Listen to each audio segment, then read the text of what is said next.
work session, and we are now convened to our regular session. So the next item on our agenda is the Pledge of Allegiance. So if you'd please rise and join me.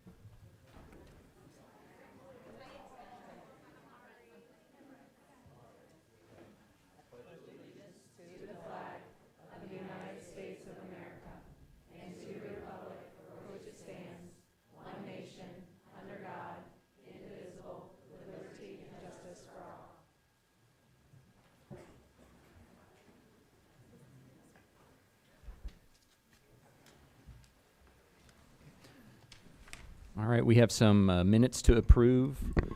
Is that right, Sean? That's correct. All right. Do I have a motion? So moved. Second. Any discussion? Sean, please call roll. Mr. Galvin? Yes. Mr. Orr? Yes. Mrs. Batch? Yes. Mr. Steele? Yes. 4-0. All right, the next item on our agenda is our superintendent's presentations. Jonathan? Yes, thank you so much, and thank you everyone for being here tonight. We have a great agenda for you, some great celebrations to partake in this evening. The first, each month we do something called the Wayfinding video, and it's basically a chance for us to step into the lives of things that are happening throughout our district and to raise those up so our community can see the great things that are happening all throughout Mason City Schools. So it's our way of telling our story. So I'm going to turn it over to Tracy for this month's Wayfinding video. Thanks, Dr. Cooper. Mr. Nicholas Washington's 24-year journey from Mason student teacher to MI STEAM teacher for every fifth grade Comet is a testimony to how this Wayfinder navigates with integrity, empathy, and purpose. Mr. Washington's leadership in continuing beloved traditions like the MI Black History Bowl and co-creating new opportunities for cultural celebration like Black History Fest, a district-wide Comet Community Mirrors and Windows event, inspires both students and staff. Through his actions and initiatives, he helps chart a course toward a more equitable and enriching educational experience for all students in the district.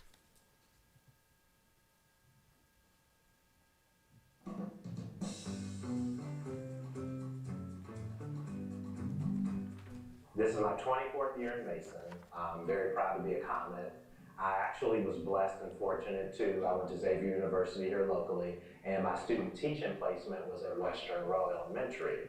So that's kind of how I got my foot in the door, and I just loved the experience. It was fourth grade at the time, language arts, social studies, and when I was able to get an interview with Will Becker and Kathy Hunter, some of our legends from way back, and I've been here ever since. I was a math science teacher for many years, and I'll never forget Eric Messer announcing one day that we had a STEAM special that was moving through Mason and they needed a fifth grade teacher, and it literally hit me like a thunderbolt, like that is my next passion and journey. So I've always loved math and science, but to be able to teach something that's so cutting edge, it's 21st century skills, and it's very rich in just kind of where our world is going with technology. To be able to teach that is just amazing, and I'm on a high every day when I come to work because the passion of STEAM, it transcends into everything our students do. So it's just fun to do those projects and to see their creativity and what they can do. You know, as a Black male, I was actually asked when I first started my teaching career why I chose Mason, and a lot of people felt like, well, it's not very diverse out there. Like, don't you maybe want to go somewhere else where there's a lot of diversity? And I think, obviously, representation is needed everywhere, but I'm so thankful that I chose Mason because I think all of our kids need to see professionals in all senses. And being a Black male, I think, is something that, as a STEAM teacher, I'm so proud to be able to be a part of because I get to work with and enrich and just be with every single fifth grader that comes through Mason. And so for me, I'm very proud of that representation is there. Early in my teaching career, obviously, I lived elsewhere, but Mason was always an amazing area. And when my wife and I met, we decided to buy a house here because we knew this was a great district educationally and for so many other reasons. And so now having kids of our own that are entering in Mason has been a fantastic experience. The Black History Bowl started 17 years ago, so this was our 18th year. Such a very rich tradition here in fifth grade in Mason. And Cynthia Handy, a former teacher that was here, brought that experience to us from another district. And when she retired, I remember just thinking, oh my gosh, we have to keep this going. This has to be something that we continue. So I stepped up along with Jocelyn Burlew, who was here at the time, and we just wanted to continue to see it flourish. And we've made some changes here and there over the years to kind of make it more equitable and inclusive of all of our students, and just to have the best experience for them. And I just feel like it's just been a great ride, and yeah, we're very proud. So with the success of the Black History Bowl, we wanted to continue that based on some parent feedback, especially a lot of our Black families, that it was great that it was at MI and it was a 5th grade tradition, but it would be nice to maybe have something that everyone can celebrate in. And I think that's really what it's all about, is making sure that we are living the work that we're preaching. So we want to make it accessible to all of our Mason families and community, because this is what we do, whether it be Black History Month, Women's History Month, Asian Hispanic Heritage Month. We always want to make that access. So for me, the Black History Fest is that opportunity to have everybody come together. So the whole idea of mirrors and windows, obviously, like, we want all of our kids to be able to see themselves in things that we do and celebrate, and also to see other cultures. That's very important. So the Black History Fest, you know, it's not just for Black people, obviously, it's for everyone. And so it really was just a nice microcosm of just all cultures and races that came together to just celebrate Black history, as it is really everybody's history.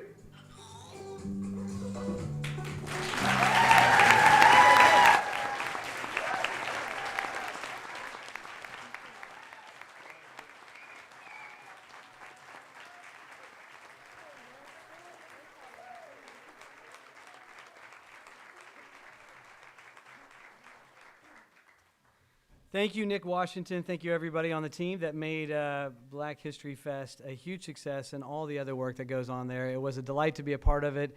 And 18 years of above and beyond work. We are just so grateful. And all the work he's doing with STEAM and inspiring our students. So thank you, Nick Washington.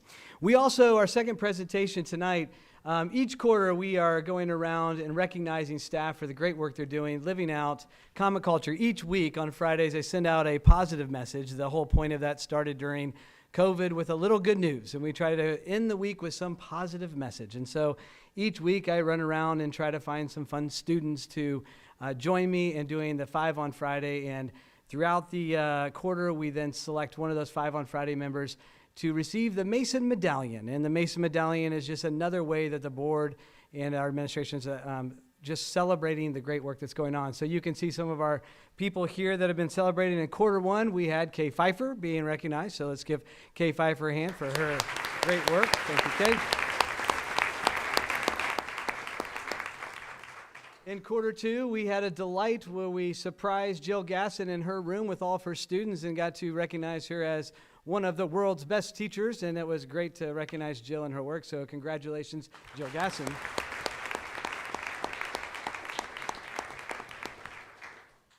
And then finally, just a week or so ago for quarter 3, we surprised Debbie Perry, and that was one of the more delightful moments for all of us. Just the way she responded and how her students, the relationship she has with her students is so great, so healthy, and we had a lot of fun with that surprise. So congratulations, Debbie Perry, for your great work.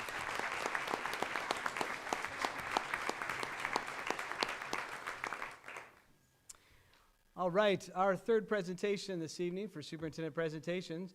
I'm going to turn this one over to one of our stars, one of our leaders here at Mason City Schools. I believe, Abby Love, you are in charge. I'm going to ask you, if that's okay, can you come down and you just speak at the microphone? It will pick up your voice. Let's give Abby a hand while she comes down.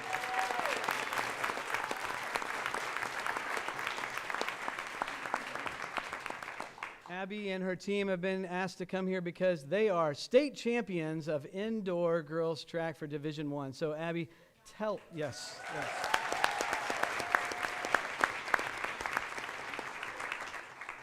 Abby, tell us a little bit about the journey, the experience. What do we need to know? Because we might not have all been there, so tell us about it. Yeah, so I'm Abby Love. You guys don't know, I'm a senior and I'm a sprinter on the track team. So I've been a part of the team for 4 years now. You know, I've seen the lows and the highs, But I do want to first just extend a thank you to the school board for having us here. Being able to recognize us and celebrate us tonight means so much.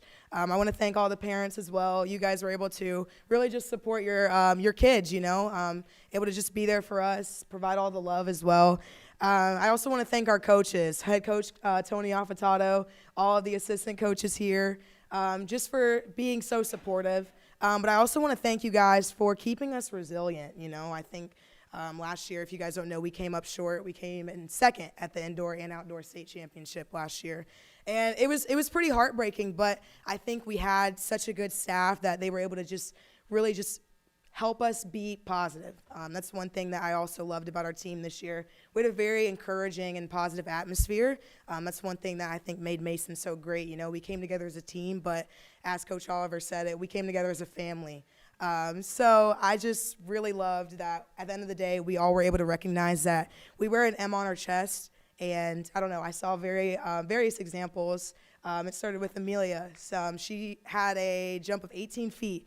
That put her at first in the field. Everybody just going bananas, not caring who was looking at us, cheering her on.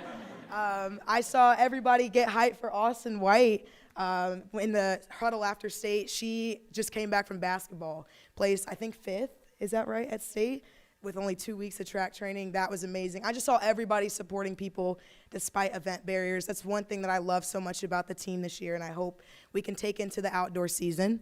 I think as long as we can stay humble, hardworking, and healthy, we are going to be a great team. We're a great force, great family. So very proud to be able to represent them.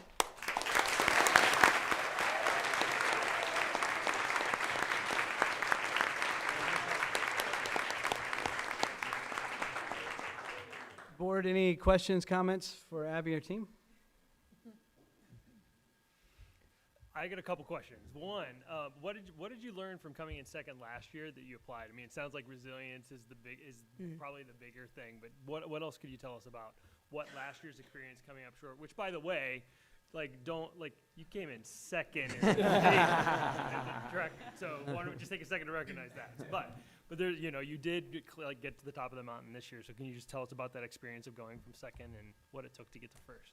Right. Obviously, second is still a very great place for us to come in. But I think one thing that we learned was really just to put together the little things. Track, it's a very technical sport, and I think that while everything physically we could have been doing right, I think there were so many mental components as well. Making sure that our minds are just as healthy as our bodies. I think that was where the encouragement came into play so much, because I think that when somebody was down, they weren't really happy with their performance. We were able to really just stay open-minded and just be positive looking at the future. So I think that was what was a big change. And then my other question is, so as the father of a new track team member in 7th grade who's very excited that she made the travel team, like she's just beside herself, what advice would you give for an up-and-coming track athlete? What was it like coming from 7th grade to where you are now? Any words of advice?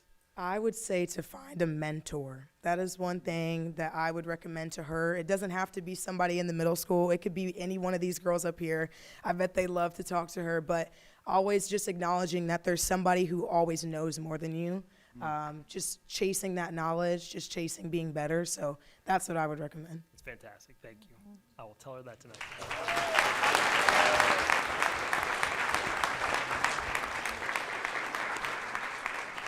Abby, first I want to say, wonderful presentation. Your confidence and spirit and maturity is so clear. And second of all, you didn't brag on yourself, so I'm assuming you did very well. Could you share with us how you did at States? Yes, I was very satisfied. I worked really hard. I was really nervous going into the state meet, but I think that I had very great parents, very great coaches, very great teammates to just keep me steady, keep me calm. But in state, in the 60-meter dash, I was a state runner-up, and in the 200, I came in 3rd place. So nice. Happy. Congratulations.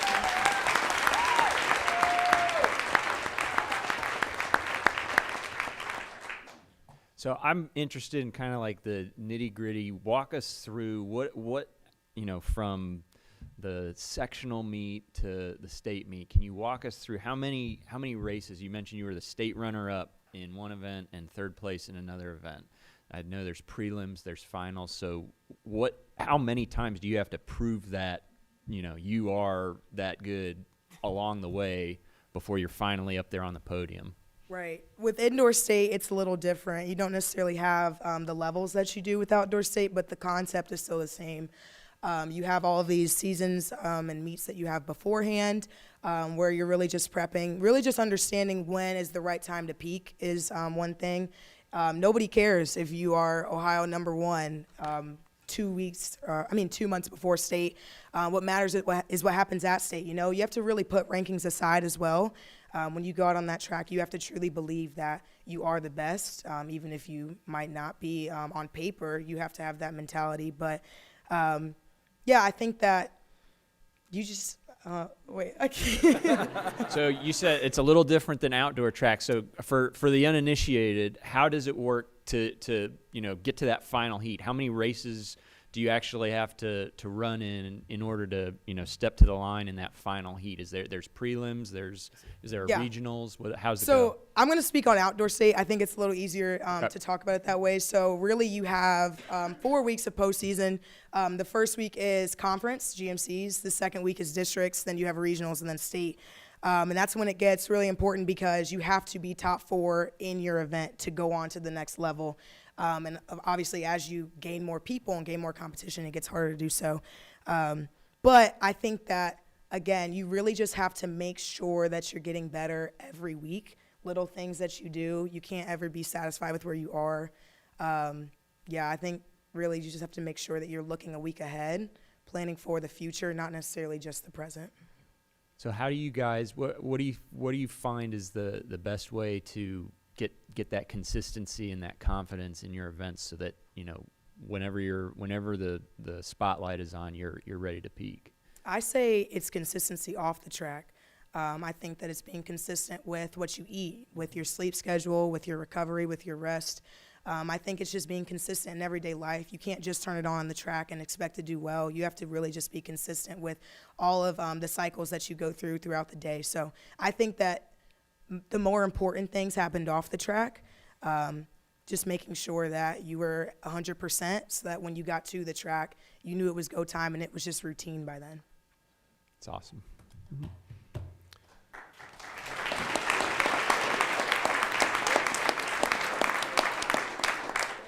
So first, you mentioned the parents, and all my track parents, raise your hand. Congratulations, good job. If you don't know, any sport that has the word meat in it, just cancel your day.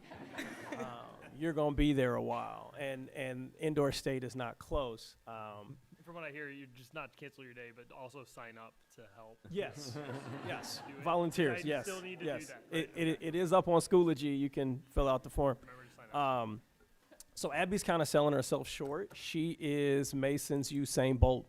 She is the greatest sprinter in Mason history. Her name is on the wall out there. You can go look at it. Her times are up there. And so she has maintained a level of excellence unbeknownst to this school in its history. But more than that, you are a great, great, great leader. Mm-hmm. Talk to everyone about how you have grown and evolved with your classmates as a leader and what that means to you. Yeah, I think that being an underclassman, you kind of are just very submissive. You listen, you're a follower. But I think that being a senior this year, I was able to step into this role that I'd been involved in a little bit in other aspects, but being, just a leader on the track team and something I care about so deeply and something I was so passionate about, I was really excited. But I think that what helped me the most with being a leader was understanding that it doesn't necessarily matter what I'm doing, it matters what my team is doing. I can be the best person out there on the track. We're not going to go and win a state championship like that. Just understanding that Mason needs to be good and that it doesn't matter if I'm doing the work. I need to be a leader and encourage people to also be putting in the work. I try to lead by example as well.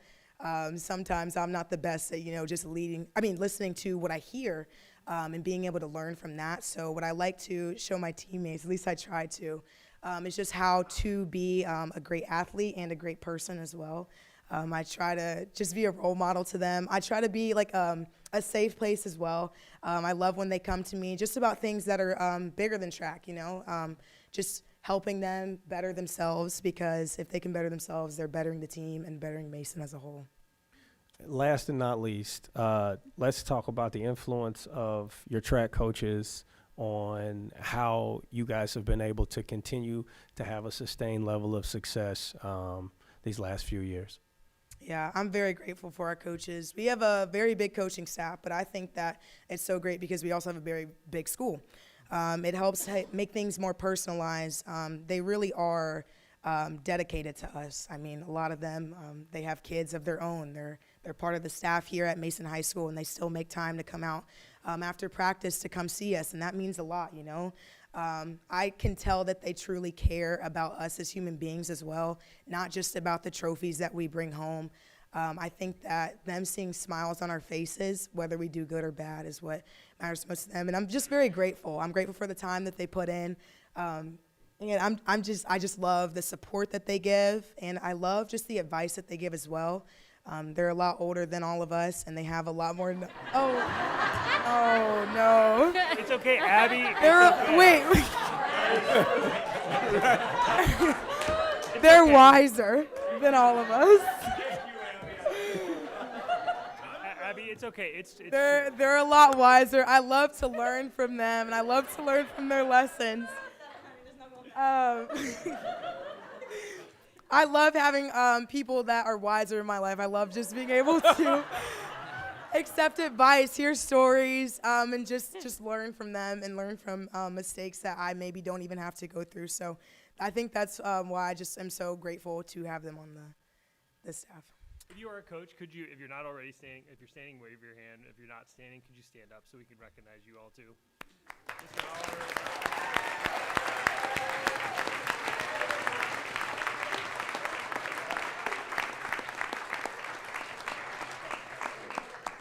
And just for clarification, this is Mason High School's first girls indoor state championship ever.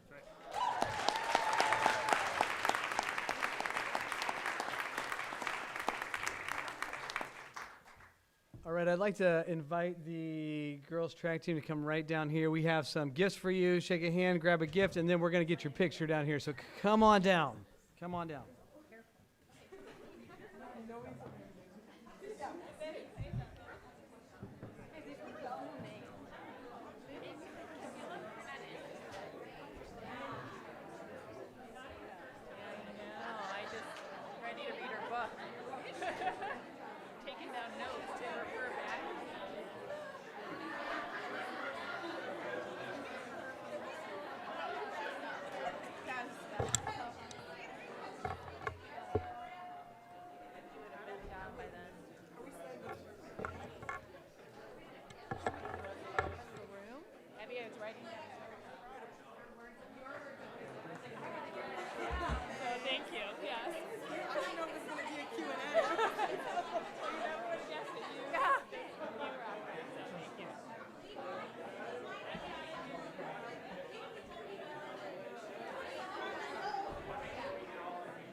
Yeah, do you mind, Mr. Affatato? We realize we have a couple of individual state champs as well. And so if, Coach, if we just recognize these girls' efforts as well.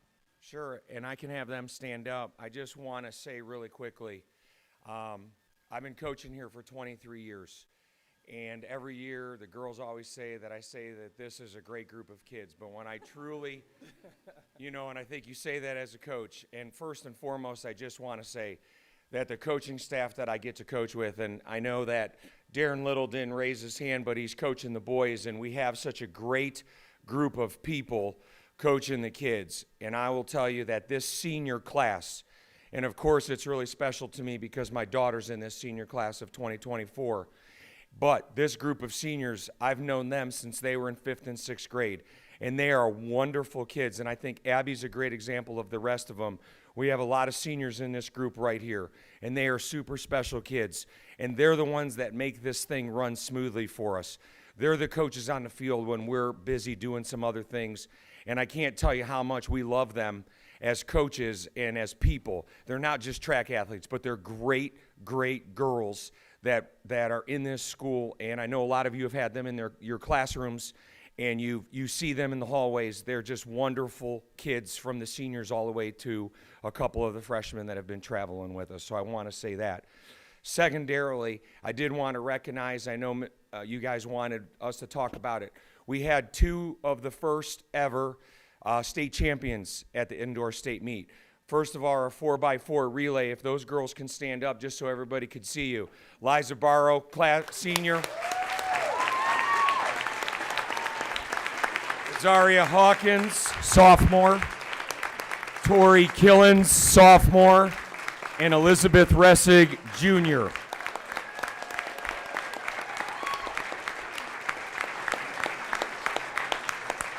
Not only did they win the state championship in the 4x4, but they happened to shatter the school record by 6 seconds while they were doing it. And then next up is our first ever, and I want to recognize Coach Oliver Wise here. He's been her coach for the last 4 years. He spends a lot of time with Amelia. Amelia was our first ever long jump state champion, and I want to recognize her and Coach Oliver at this time as well.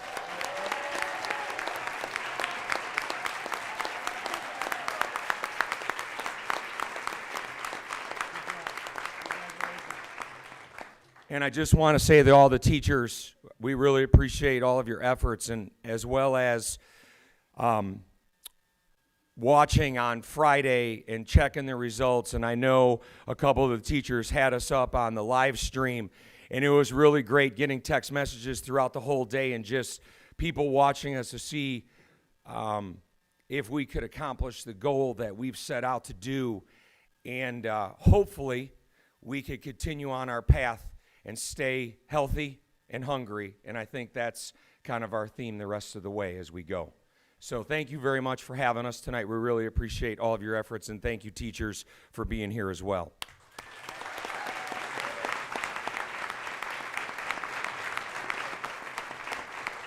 Thank you very much. Well, that was a delight to hear the story of what happened at the state championship. Coaches, thank you so much. Teachers, thanks for your support. And parents, thank you, because that's a lot of meets that you've been through. So thank you so much for being a part of that. Our final presentation for superintendent presentations this evening is another special group of leaders here at Mason City Schools sharing their talent with us. I would like to ask Hannah Zimmerman to come to the podium to share a little bit about who we're recognizing tonight and the special individuals that we are here to celebrate. Hannah? Thank you. Well, thank you. Hello, everyone. I am one of the high school art teachers here, and I kind of focus mostly on drawing and painting courses and our 2 AP art classes, AP Studio Art and AP Art History. And I'm so excited to share with you some of the winners who we have here tonight for the Scholastics Art and Writing Competition. For those of you who aren't familiar, Scholastics is a both regional and national competition where middle school through high school students submit their work. It's something that they do independently, so we are not forcing them to submit their work, but if they are, if that's something that they want to pursue, we obviously encourage them to do that. And then the work is juried, and then certain awards are given out. So we have the results from the regional competition, and so we're honoring the students who received gold keys at the regional competition. So with the award structure, the gold key is the highest designation. They also award silver keys and honorable mentions. Any of the students who received a gold key then automatically go on to the national competition. So we still have some time before we'll find out how our students did at the national competition, but it's very exciting just for them to have gotten this far. Most of the students, I think all of the students who are here with us tonight had either single or a couple individual pieces that they submitted and received gold keys for. But I would also like to acknowledge that we had 3 students who submitted portfolios who received gold keys on an entire portfolio of work, which is really, really incredible. And we're so happy and excited for them. I think Somia is the only one. Okay. Somia got a gold key, or Somia got a portfolio award for overtures, but we're not celebrating that tonight. That'll be another day. We had several students who did very, very well with competitions today. So I think we're going to have some of our students come up. That's great. Grace, I.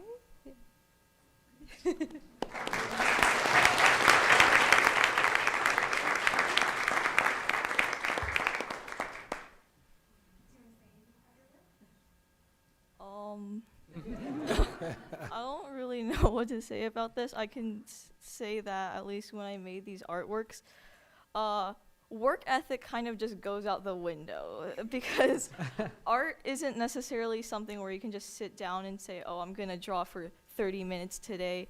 It's more like a burst of inspiration, sort of.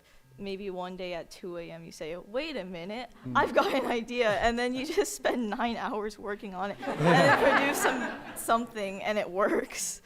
For the first piece, which is using colored pencils, I think I was trying to go for a sort of feel of like longing.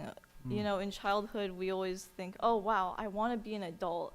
I want to have money, all these things, and so you sometimes just sit there and just daydream about that. And so I said, hey, to my sister, like, hi, do you want to pose for me? This really odd pose.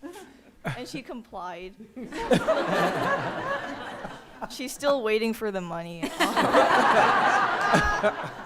And then my second piece, I think, was sort of, it's a bit weird to describe, but it's kind of like an expression of, I guess, some student experiences, because I feel like this community is truly wonderful, but sometimes I guess students are really caught up in the competition of, I must go to Harvard, the Ivy Leagues, like state level schools for college, and sometimes they can get overworked and stressed when they don't take care of their mental health, and so then, you know, apparitions in the light appear. Wow.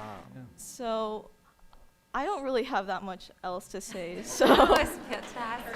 Thank you.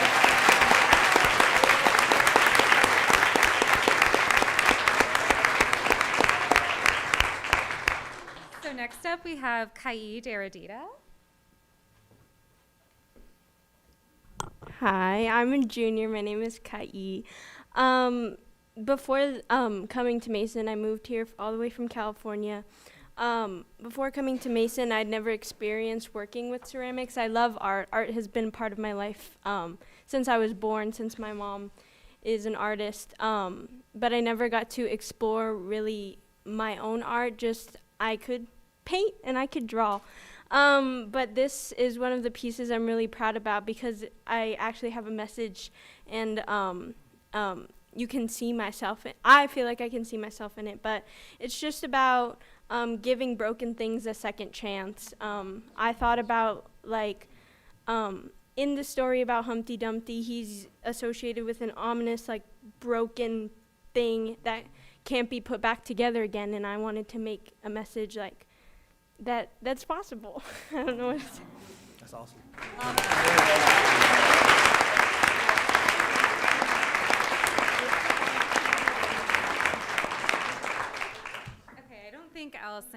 here tonight, but she had like many pieces that got gold keys, and her work, she's been exploring her future, some anxieties related to that, and also her relationship with art making. So that's been really fun to watch her explore that. Next up, we have Samya Manglor.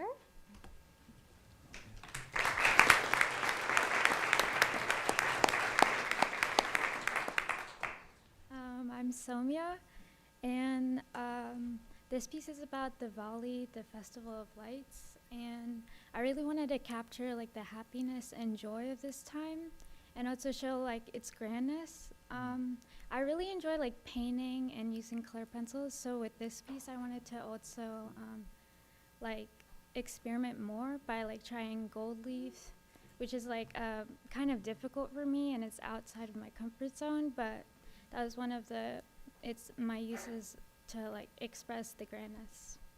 Beautiful.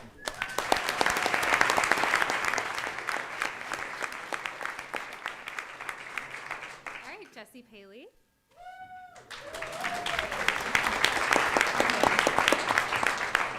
Hi, so this is a piece I did kind of dedicated to just my variety of interests, one of which being art, but art isn't the only thing that makes it my interest, so I wanted to make an art piece about my separate interests. We have music, we have, there's a water polo cap and goggles, and then I like sewing as well, so I included all of these in my piece. This is probably one of the most simplest, straightforward pieces I've made in the past year, but it's one of my favorites. It's just so relaxing to look at, and I really like the composition of it. Thanks to my sister for taking this really awkward photo. It turned into something really pretty, but yeah. All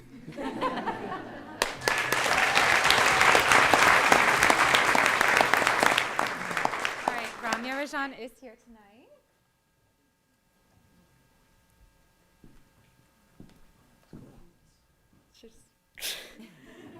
Hi, my name is Ramya. I'm a junior, and I feel like I have like a little bit of a weird relationship to art since I've never actually taken an art class. I just kind of got like bored over COVID, but I just started doing art, and I started doing digital art because I had an iPad and a dream, I guess. But then I think I made both of these the night before scholastics were due. So for a couple weeks, I'd been like, oh, I'll wait for inspiration to strike, and then it just never happened. But then it happened, I guess. But the left one was kind of, I mean, there's no real meaning to it. I just wanted to experiment with color and like a different style than I normally did. And the right one was just inspired by like, often my family will go on vacations to like cities and stuff. And then it's the thing of like, you see so many people around you, and even in your everyday life, you see so many people just like walking, and like your interaction with them will only be like a second long, but everyone has their own lives and their own meaning to their lives. And I think that's just like a weird thing to think about with how many people are in the world and how many people you interact with on a daily basis. So I think that's what that was about, but yeah.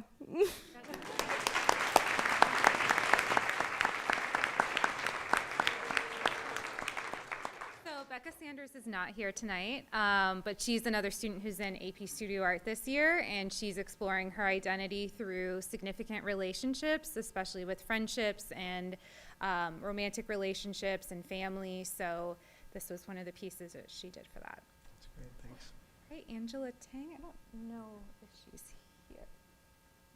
Okay, nope. I have not had her as a student, so I can't speak to her work.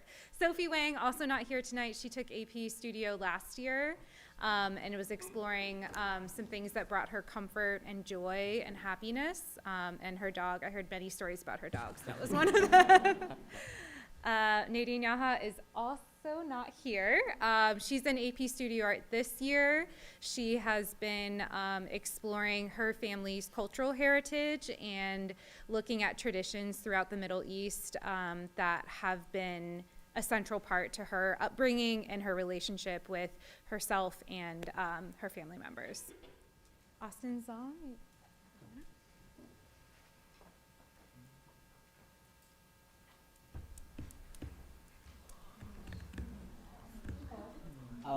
Hi, I'm a freshman. I don't really take any art classes. I kind of just do it in my free time. So the picture on the left, I was like in China, and I like saw my baby cousin like staring at this picture. So I like kind of just took a picture of it and drew it. Like, it doesn't really have any meaning to it. And the one on the right, I got this dog during COVID, and like I don't know, I just took a picture of it while I was outside too. It doesn't really have any meaning either.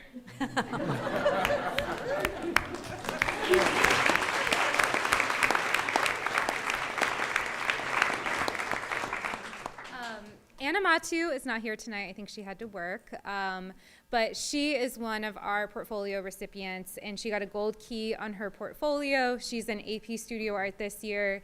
She is extraordinarily talented and very thoughtful about every art piece that she makes. She's kind of exploring this liminal stage in her identity as she prepares to go off to college and thinks about her domestic environment, her family, her relationship with her sister, and how all of that is kind of affected by this transitional moment.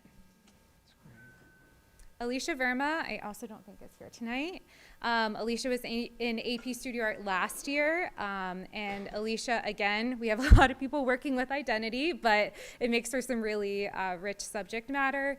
And so she was thinking about a lot of self-reflection, thinking about her own kind of existence within space, as well as some of her interests and anxieties and different things that she's gone through. Another portfolio recipient for the Gold Key. So that was really cool. And then Ellen Zhang, another portfolio award. Ellen Zhang is not here tonight. She, again, also got a Gold Key for the portfolio. She took AP Studio Art last year as well. And Ellen is so incredibly dedicated to her art making. She is someone who, even though she's not even taking a studio-based art class this year, regularly comes to Connect Time to just talk through every single new idea she's had and work on new projects. And she has she created an entire portfolio where she was thinking about her own struggles with confidence and being comfortable in front of a crowd. This would have been a great opportunity. Yeah. She grew a lot. But she, watching her grow throughout the year was really, it was a huge transformation in terms of seeing her composition and her artwork not only progress, but also her confidence in herself as the very smart and driven young student that she is. So, yeah, I think that might be it.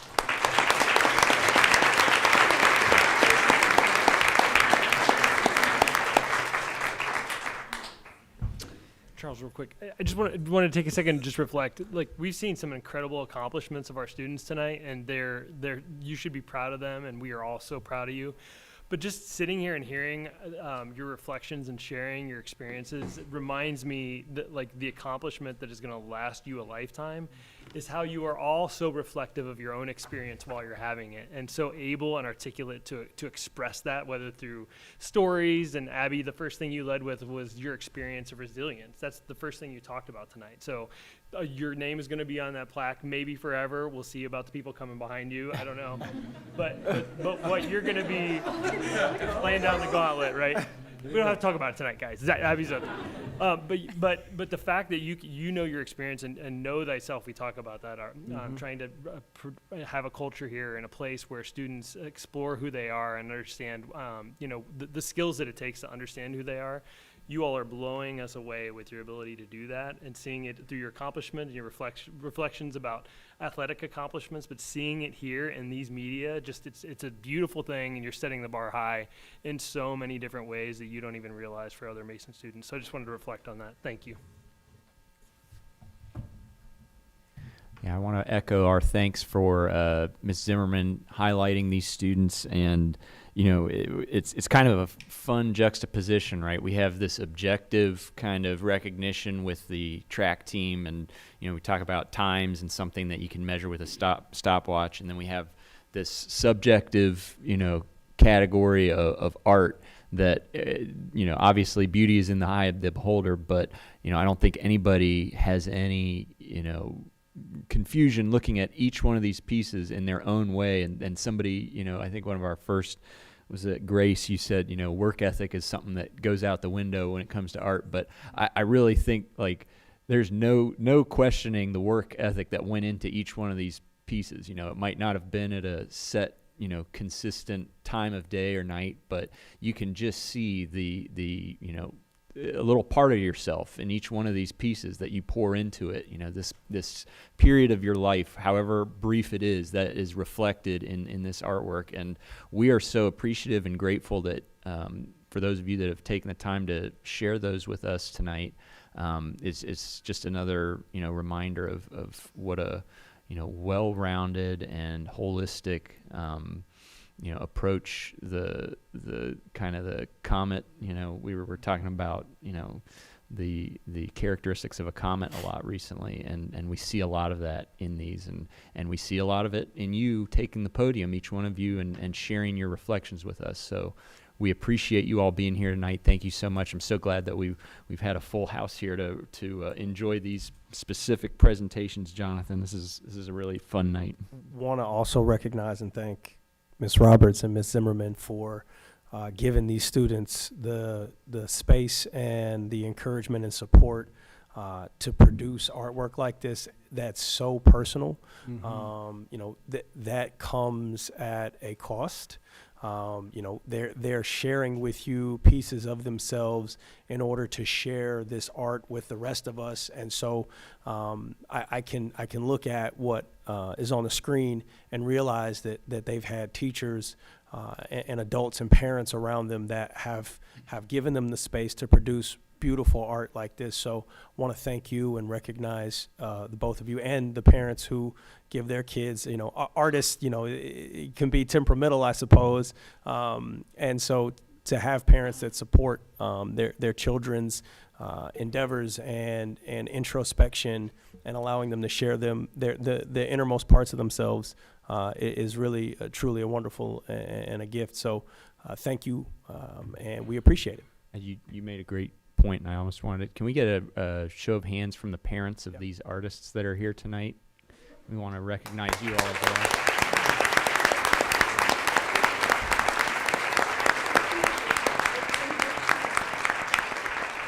I remember taking visual art and getting the list of supplies that you need to run to the store and get right before the quarter starts, and then I'm sure with the 2 a.m. work sessions, and the deadlines that come up, whether it's school imposed or key award imposed, every once in a while you got to make that emergency run to the Yes. art supply store. They don't exactly carry everything at Meijer or Kroger that you need. So we appreciate you parents for supporting and nurturing the creativity it takes to create some of these artwork. Well, artists, thank you again. Teachers, thank you for making this possible. Some of you know I was an art major to start with, so my appreciation for your story behind the art and that inspiration moment that goes hours and hours, that is so true, and so gives me joy to hear you talk about it. I'm going to ask the artists to come down, get a picture with our board, and we have a present for you. So let's give everyone a hand again. Thank you for celebrating with us tonight.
right. Well, this is typically a time in our meeting where we take a pause. I believe that's the end of our superintendent's presentation, Jonathan.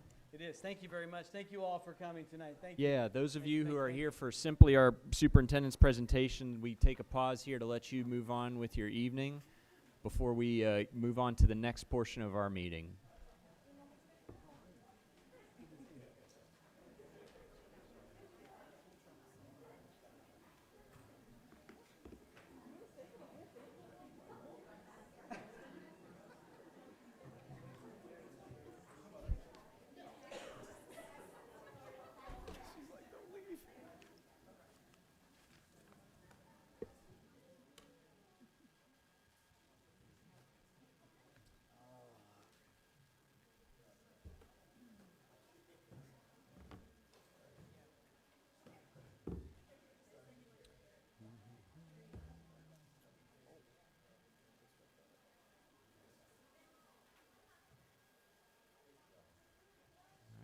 Our next agenda item is our hearing of the public. Do we have any tonight, Tracy? Nothing tonight.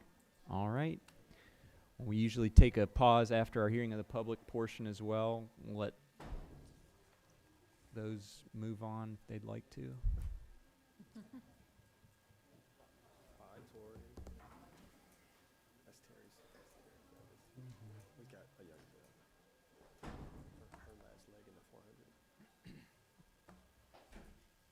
All right, the next item on our agenda is item number 7, resolutions. Do I have a motion? So moved. Second. Any discussion? So this resolution is a part of our property tax collection process. Starts the process for fiscal year 25. So basically the process begins back in January with approval of the tax budget.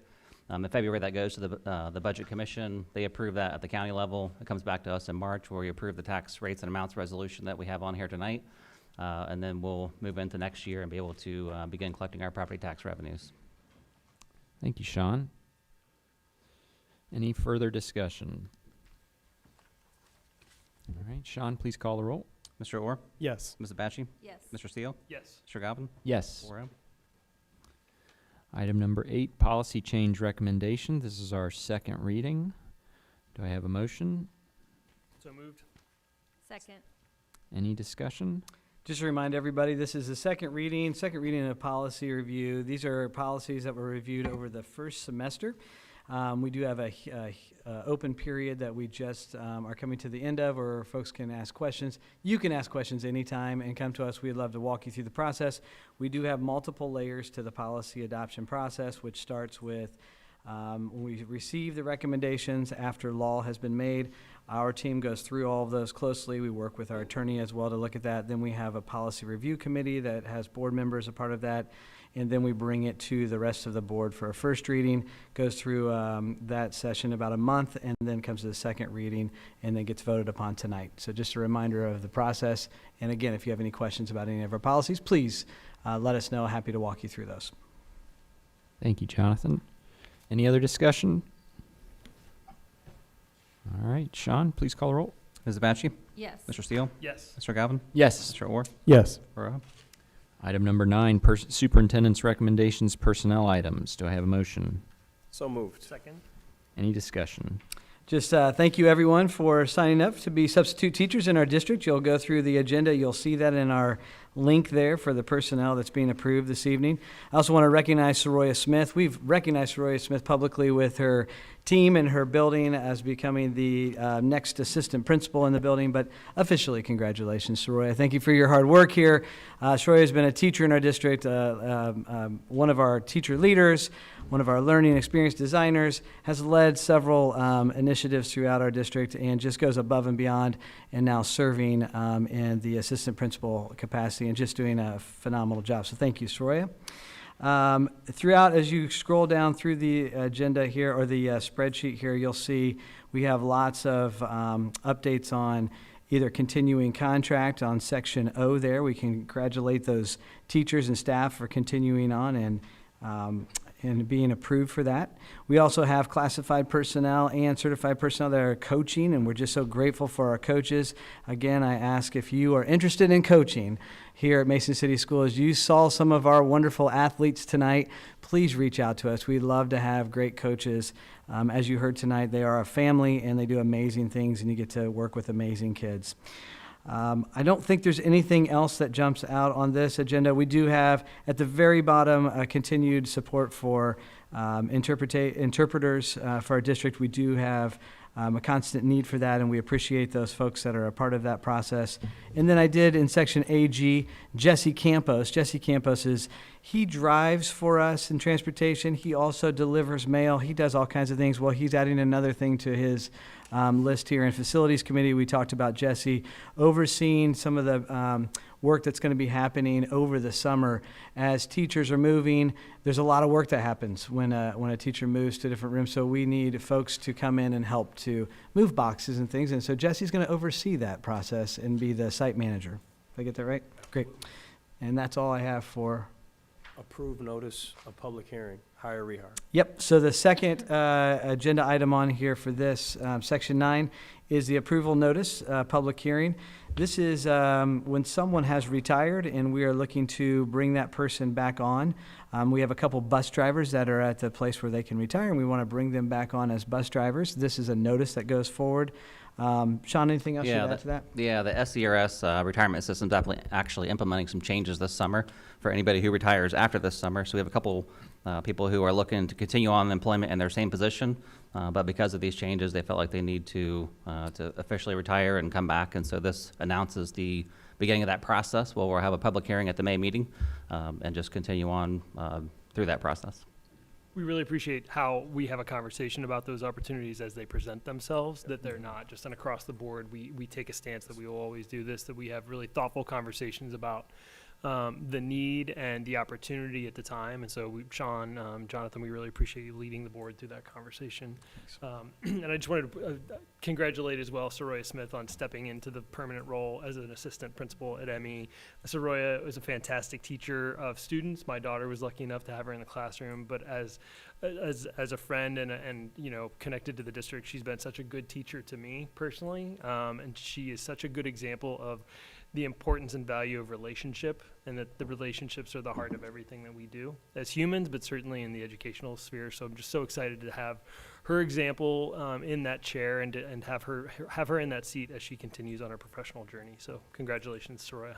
Thanks. Yeah, I want to actually echo his congratulations to Soraya, but also the learning experience design position, doing what we as a district hoped it would do, which is build leaders, our next generation of leaders. So, you know, as we continue for those staff members that have an interest, those positions do come up. Please apply, because as you can see, we do look for our next leader group in those positions. So, congratulations for a program well designed, Jonathan, and executed. So I know Tina, actually, Darling at MEC also was a learning education designer, and so Dan as well. So we've had some successes there. So it's really doing a good job. So appreciate that. Thanks. All right. Any further discussion? Sean, please call the roll. Mr. Steele? Yes. Mr. Galvin? Yes. Mr. Orr? Yes. Ms. Bacci? Yes. 4-0. Item number 10, Superintendent's Recommendations Action Items. Do I have a motion? So moved. Second. Any discussion? There are 4 items under Section 10, the action items here. I'll just walk through each of those so people understand what they are. The first item, item A, is an amendment to our architect agreement. We have multiple projects happening around our district, and once those projects, we do a lot of work up front to estimate how much those projects are going to be. Once the final numbers come in, especially as things have fluctuated over the past couple years, then everything gets adjusted within that, and it doesn't change the amount of money that we're actually applying to the projects, but inside the project, the details begin to right-size themselves based on the percentages of what's happening with the project, how much something costs. And so this document, this amendment reflects that. Again, the project itself isn't costing any more. This just reflects the adjustment that needs to happen within the contract. Item B, the school bus rental agreement with the City of Mason. We have a great partnership with the City of Mason. We're so fortunate. One of the partnership opportunities that we transport friends from when we have the July 4th event. We call it the Red Rhythm and Boom. Is that right? It's something like that. And there's a wonderful concert and all kinds of things happening here. Well, we drive people from the various parking destinations with our buses to the location. So that's just reflecting of that agreement. Item C is the furnishing of Mason Elementary and Mason Intermediate. As we have added to these, we've added classrooms to bring our class size down in these buildings. That's something that we've been working on for the past couple of years with our construction. We are also providing these new innovation, we're calling them Dream Center spaces. We've had Dream Centers throughout the district. These are now making sure they're accessible for all kids in all buildings. And so we are furnishing those with the flexible furniture and the things that make that an innovative, attractive space for our staff and students. And so this is a reflection of what's the allocation to make that possible as part of our project. And then finally, the Mason Schools Foundation, during our last gala, we came together and did a paddle call. And the focus of that paddle call was the outdoor learning park at Mason Elementary, Mason Intermediate building. And so we raised money there to start that as an inspiration to make this space amazing. And then we also had some money that was still connected to and held over from a project that we did before with Mason Elementary when we did the renovation, the first one, not this most recent one. And so we were able to use those dollars in a debt-free fashion to continue to finalize the outdoor learning park that's going to take place, that's going to be placed right outside where when you drive by Mason Elementary, Mason Intermediate, you see the construction going on, you see the pavilion in the back. This will make sure that pavilion is taken care of. So we have some upgrades we're going to do there just to make sure that's taken care of well. And then it will add this space there that's going to be extremely attractive for teachers to take their students outside and to have an outdoor learning space for them. So multiple classrooms can be outside in an outdoor learning park. And so we're super excited about this. And thank you again to the Mason Schools Foundation for the inspiration kicking this off. That's all my comments for item 10. It's a sign of spring and coming summer when you see the school bus rental agreement for Red Rhythm and Boom. It so is. That's really exciting. And I'll just say item D, the outdoor learning park, that's just really exciting to see too, because that's another example of our community's generosity inspiring things that the schools are able to do. So just take a minute to thank all the people who responded overwhelmingly to that paddle call at the gala. That truly set this in motion to be what it's going to be. And so everybody who like, well, I guess you don't actually raise a paddle, but raise a paddle online to Clicked do on that their just phone. should know Yes. that you planted the seed for that. So thank you for that. All right, any other discussion? Sean, please call the roll. Mr. Galvin? Yes. Mr. Orr? Yes. Mrs. Abachi? Yes. Mr. Steele? Yes. 4-0. Item number 11, committee reports. The only committee that has met since our last meeting was our athletic council. Christine, Todd, myself, Ian, board member Ian Orr was also there. So we at athletic council, we cover trips, we cover questions that might come in about different athletic opportunities. And so we had some great, rich discussion about some opportunities there. We talk about the alignment of 7th through 12th and the experience that our students are having. Anything you would add? I know there's some overnight trips that we approved. I know our baseball trip was approved, our softball trip, and we did have a good discussion, not only about the finances, but also about the impact of maybe some of the projects that are out into the future that we're looking at. I know we talked about technology upgrades and some questions there, and I think that covers the majority of the topics. Anything you would add? Nope. Students that were doing a civic project to explore the feasibility of having middle school lacrosse. So Yes. proud of those kids for asking all the right questions and getting to the right folks to see if that would be something feasible. So that was a good presentation to hear. That's great. All right. Next item, legislative update. Jonathan? Legislative update is, it's pretty quiet right now in Columbus because a lot of people are out doing their campaigning. One just interesting, just note and observation is our Taste of Mason was so huge and so popular, and it is It honestly is like the world-class, amazing event of I love it. The food's so great. Everyone there is great. But we saw lots of our local politicians stop by. And I think it just says this is a place not only to be and be with people, but it's also a place to be seen as well in our community. And it's highly respected as a place to be. So so nothing from Columbus at this moment. But we are watching closely because what we do understand is that right after primary, things get cooking. And so we'll be watching very close in Columbus. And I already have my eye on some things and some conversations that are ready. And I will say one good thing is having people come to our buildings and see what we do. They're also able to connect with some of our students. So we had students that spoke here one evening, if you remember, Emory and some of the other students did such a beautiful job of speaking and sharing their story. Our politicians that were there, specifically Representative Matthews, was able to connect and talk with her at that event, which I just love seeing our kids get to connect with local politicians and share their story. So that's a positive update from Mason. Quick thoughts on Senator Wilson's financial literacy? Yes, financial literacy continues to grow. Congratulations to Senator Wilson. He put together a financial literacy. Here's one thing, people, to understand the background there. Senator Wilson came to us and talked to us about the opportunities that we have here. Financial literacy was already a part of our programming here. So he said, it seems like something everyone in the state should have. We were just teaching it illegally. Well, we were teaching it with, ahead of the curve. I would say proactively.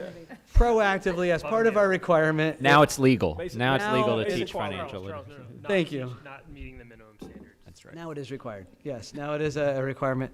But there was some additional work that they put in there that folks across the state wanted to be added in there about capitalism.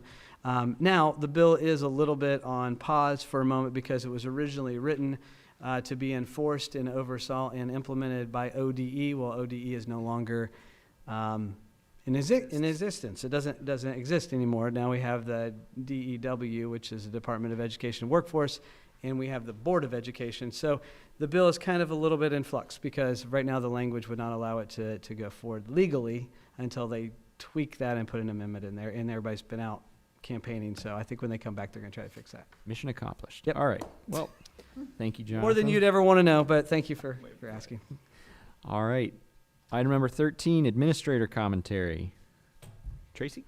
Well, I think this is the first board meeting I haven't had a Mason Schools Foundation update, so I couldn't go without it. So each board member has some really important glasses thanks to the Mason Schools Foundation. On April 8th, we'll have our solar eclipse 99% here in Mason, and every student and staff member will have these glasses.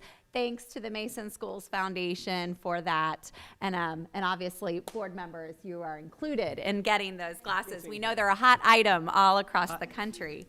The other thing I wanted to just thank, organizations coming together on Sunday. There was a community pack of thinking about, I think in Mason, we are such a blessed community. We have so much. Sometimes when you drive through our beautiful neighborhoods and you look at our safe streets and we see, and we know that we have so much.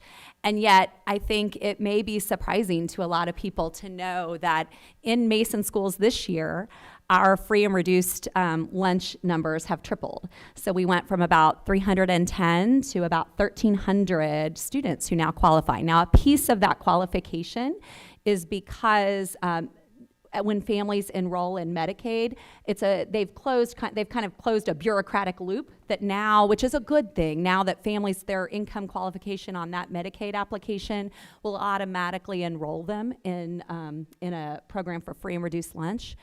But knowing those numbers, we've seen it also in those weekend backpacks. And unlike a community where, so if you think about it, 10% of our students qualifying for free and reduced lunch, that's still, okay, may sound like a low number, and it is compared to some neighboring districts.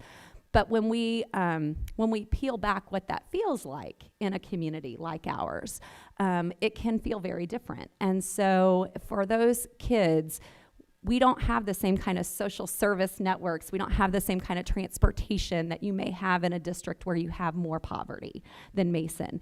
But so what we do have are individuals who roll up their sleeves and say, not in our community, we can solve this. We can do it together, and they do.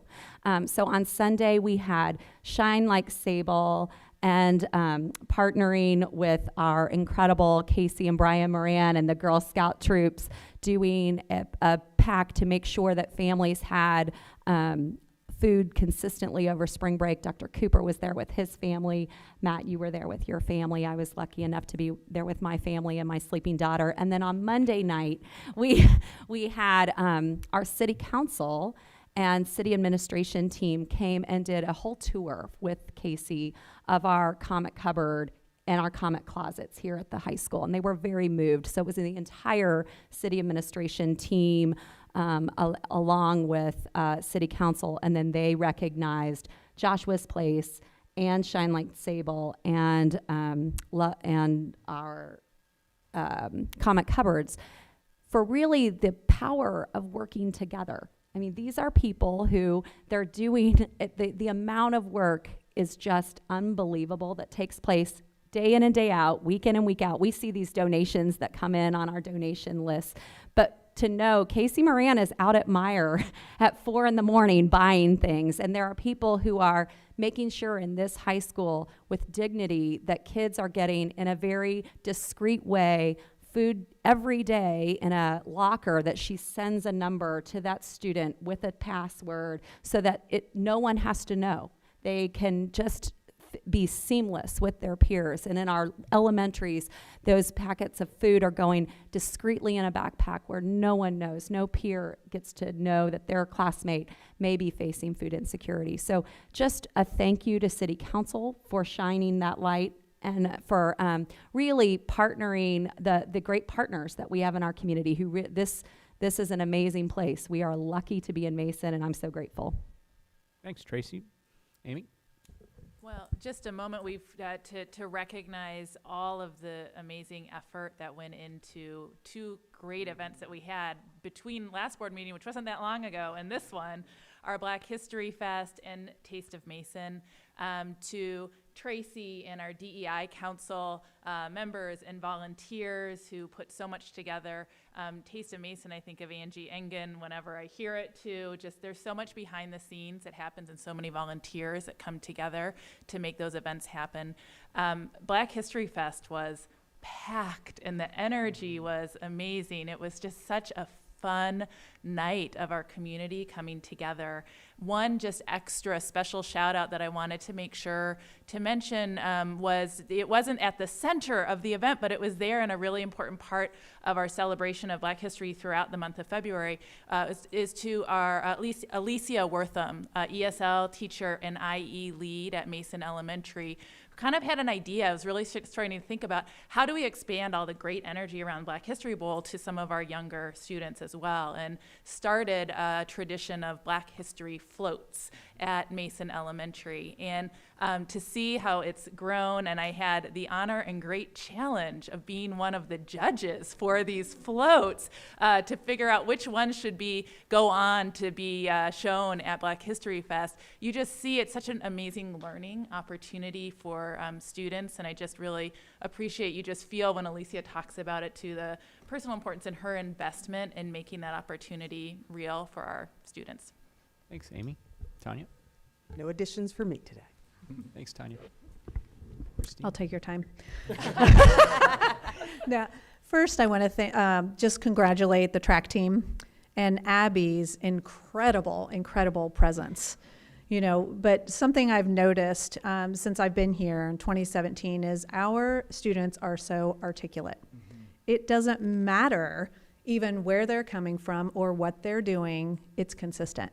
So I certainly think that's a testament to the families, but also to the educators and the incredible time and commitment that our staff have put into those kids to really prepare them for life. Because the things they're doing here, that's hard to teach. And I know lots of kids that may not have that gift. So I just wanted to congratulate them. What an incredible accomplishment. And I was at a MAID leadership event just this week and saw, or maybe it was last week, I guess it's Tuesday. So I saw Joe Schroeder, and he had brought experiential learning kids.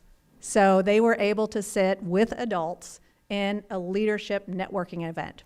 So they held their own just like Abby did. So it's just a theme I continue to notice, and I wanted to shout it out because I certainly applaud all of our staff for pouring into those kids because the hard work's paying off. Thanks, Christine. Todd? Good evening, everyone. You know, this is my 8th year. I'm always, I see Amy smiling down. I'm not telling a joke. But it always feels like the first day. And tonight, as I sit here, every time I come to a board meeting, it's amazing the things that our kids do. But one thing that really hit me tonight, we had staff, teachers here, administration here, parents here. Abby and other students were able to stand up there and be so comfortable. I mean, this spoke and is so comfortable. And I think really sometimes we all have to pause and we get in the hustle and the bustle of this issue, that issue, is to stop and look at the culture that does exist here, that all of us have created, that these kids just flourish in. And then they come back and show us. But it really hit me tonight just to for a student to be that comfortable, to be that successful in talking in front of all of us, the adults ought to take some pride in that as well, because it's really a nice culture for kids. Thanks, Todd. Sean? Just a lot to celebrate tonight. Congratulations to all the art award winners. Just incredible the things that they're able to do with artwork. So thank you to them and congratulations to their families. Congratulations to the state girls indoor track team. What a season. Great coaches, great environment, great culture we have there. So best of luck to them at their outdoor season. Also wanted to congratulate the girls basketball team on another great season, another GMC championship. Made it to the regional semifinals this year, and would be remiss if I didn't thank Coach Rob Matula for all of his great years of service on a very storied basketball career coaching here at Mason. So appreciate him and wish him the best of luck in his next season. Thanks, Sean. Jonathan? Yes, Rob Matula, congratulations on your next journey. If you change your mind, let us know. But yes, it was great to watch the girls continue to go on their journey towards state, so it's just fun to watch. You know, our kids, every time we have them here, it just reminds me how lucky we are to be here. I mean, we are super lucky to serve in a community that have kids that are just flourishing, teachers that are supportive, parents that show up, a board that's supportive. I mean, that ingredients that comes together. And I know our leadership team talks about that often. We're really fortunate. It's not a perfect place, but there are a lot of great things happening here, and you see the evidence in our kids. Because at the end of the day, we all come here for our kids. And so to see them and celebrate them and to hear their story. We talk in our culture guide about how their story matters, how they own the moment, and how meaningful relationships matter. You hear that in all that they're talking about with their coaches, and they're joking around, and it's a sweet thing to be a part of. I also want to thank our Kiwanis. Our Kiwanis is a great partner. We had Make a Difference Day today, which some people may not know about, but we on a regular basis bring kids. Our staff recognize our kids for making a difference, and it could be just kids living out comic culture in a real natural way, practical way. But they take the time to give us their names and a little bit about the kiddos, and then we bring them over to have lunch with Kiwanis, and then we get to have this special moment where we ask them to share their favorite Mason moment. And we finally, I think, got smart enough over year after year, and I saw Tracy videotaping it today. I think it was our first time doing it.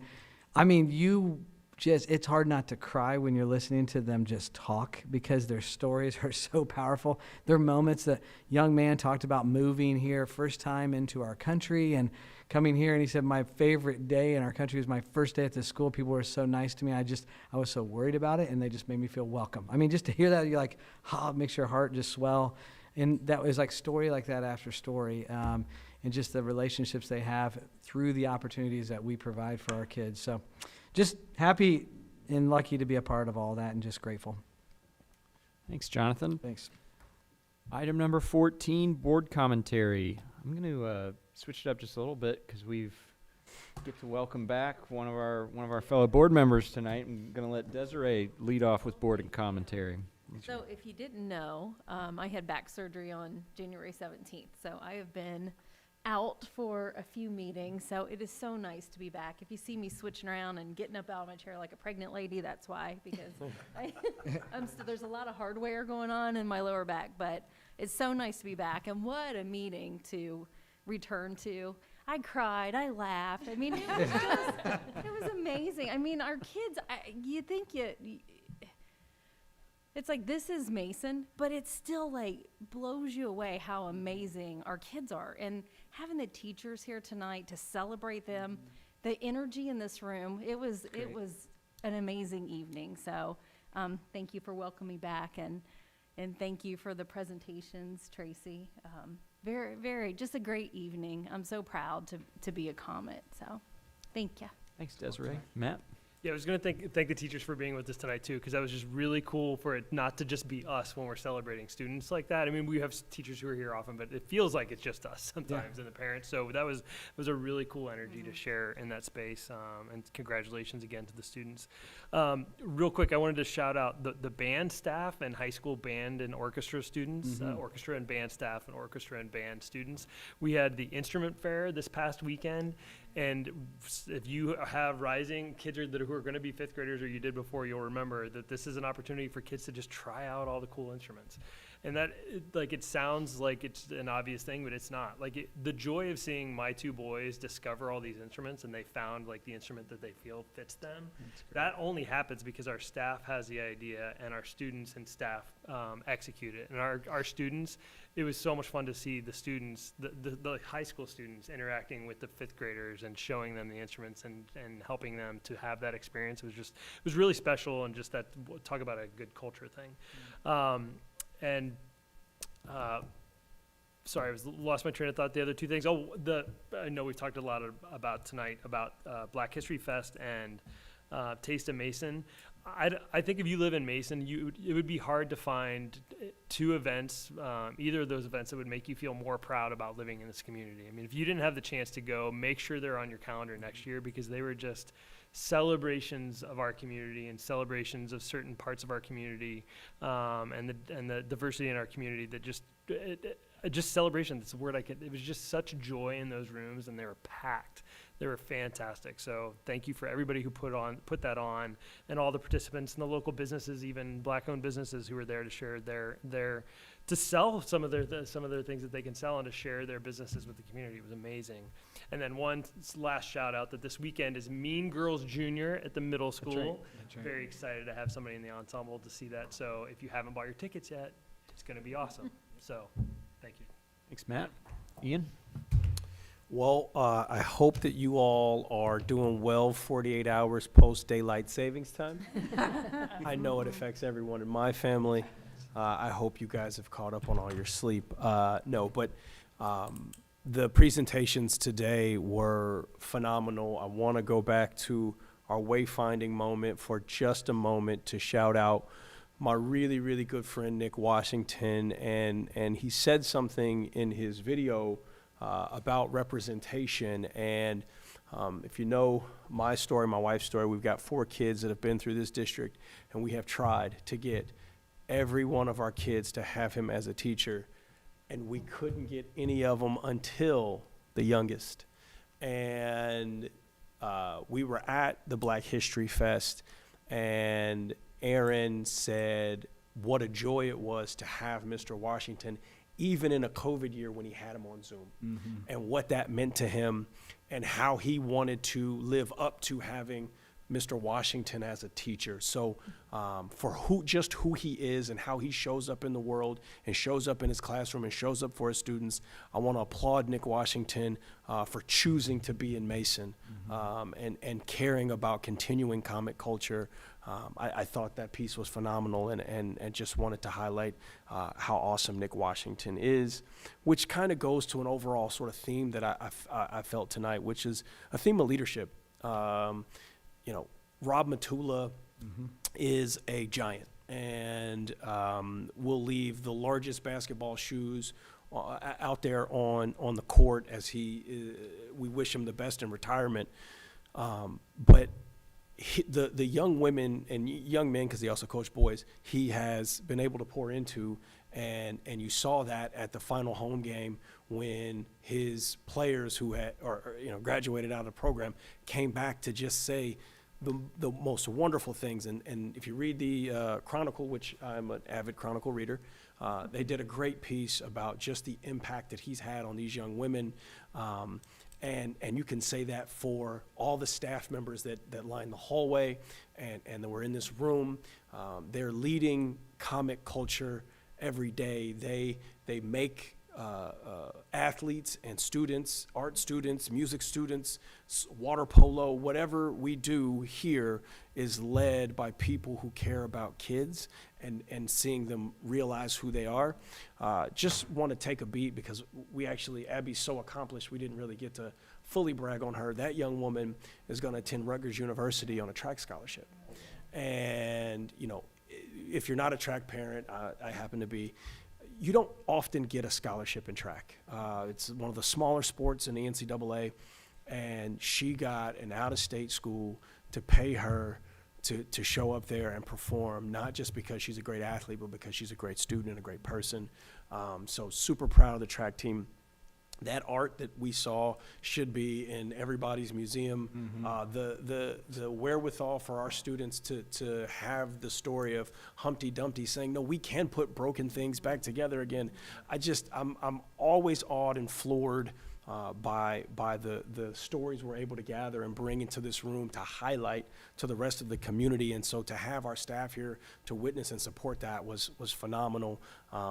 But that's what they do every day. They see that every day. And so when we say Mason quality, we're talking about these everyday things that lead to experiences like this for our kids. And that's why people pick homes here to come to school here, like Nick Washington said in his video when he and his wife were looking for a place to live. So just echoing Matt and Desiree, grateful to be a Comet. And grateful to be a track dad and that my child is able to be a state champion, which she comes from a long line of good athletes, and not one of us has ever won a state championship. She's the first. Congratulations. Awesome. Thank you, Ian. And thank you, Matt and Desiree. And again, welcome back, Desiree. We're so glad to have you back in person.